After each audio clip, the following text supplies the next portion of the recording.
এখন জিমেলে কিন্তু সবার ফটো ব্যাকআপ হয়ে যায়। ব্যাকআপ হয়ে যাওয়ার পর জিমেল কিন্তু ফুল দেখায়।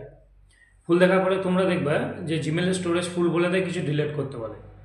কেউ কেউ আছে যে ডিলেট ডিলেট করে দাও দিয়ে জিমেলকে ফাঁকা করো অনিচ্ছা সত্ত্বেও। আবার কেউ আছে ডিলেট করো না, কিন্তু মাসে মাসে একটা টাকা কিন্তু মানে পেমেন্ট করে স্টোরেজটাকে বাড়িয়ে নাও। আজকে আমি এই ভিডিওটাতে তোমাদের দেখিয়ে দেবো কোনো রকম ডিলেট ছাড়া এবং কোনো রকম টাকা না দিয়ে সমস্ত ফটো রেখেই কীভাবে তোমরা গুগলের স্টোরেজটাকে ঠিক করে নেবে বা পেজটাকে বাড়িয়ে নেবে। চলো সেটা দেখিয়ে দিচ্ছি।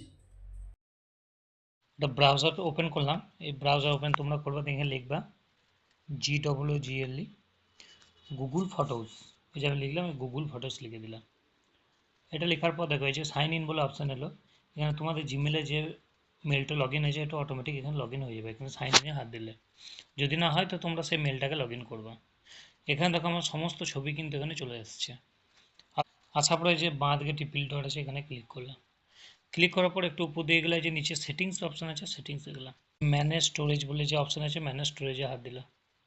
এখানে হাত দেওয়ার পরে একটু উপর দিকে তুলবে, একটু উপর দিকে তুলবে। এই যে দেখো এখানে একটা অপশান আছে না, convert existing photo video storage সেবা। এখানে লার্ন মোড যে অপশান আছে ওখানে ক্লিক করলাম।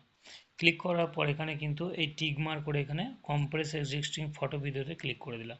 এবার এখানে কিন্তু এটাকে লিখে দিচ্ছে যে compressing this may take several hours, মানে এটা কিছু টাইম সময় লাগে, কিন্তু তোমার দেখবে জিমেলের যে ডাটা ফুল হয়ে আছে সেটা কিন্তু কমে যাবে। এইভাবে তোমরাও জিমেলে এই কাজটা করে নিতে পারবে এবং জিমেলকে খালি করে দিতে পারবে কোনো রকম ডিলেট ছাড়াই। ভিডিওটা ভালো লাগলে অবশ্যই শেয়ার করবে, চ্যানেলটাকে ফলো করে নেবে।